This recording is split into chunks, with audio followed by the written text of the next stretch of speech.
Hello friends, welcome to another SpecMetrix tutorial. I'm your host Jason Jelks.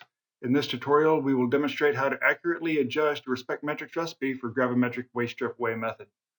Do not use a capacitance gauge to evaluate gravimetric readings, they are inaccurate.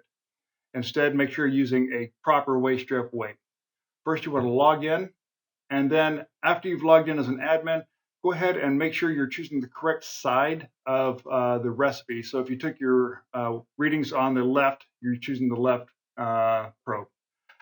Do a quick review of the results, particularly the ones that are successful, to make sure that data looks accurate and good throughout. Once you've got that accomplished, click on the Gravimetric button. That will open up a new window.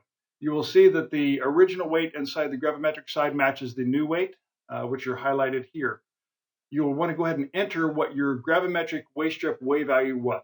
In this case, 4.14. We're going to add that, and you're going to see the conversion factor has changed.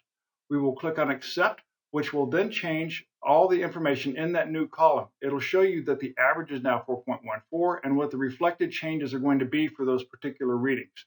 And you can scroll down and take a look and review that the data itself has not really changed. You will go ahead and click save and save again.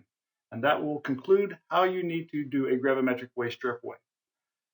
Thank you all for viewing this. If you would like, please subscribe. We will be having new videos coming on site recently, and take a look at some of the other videos that we have. Thank you.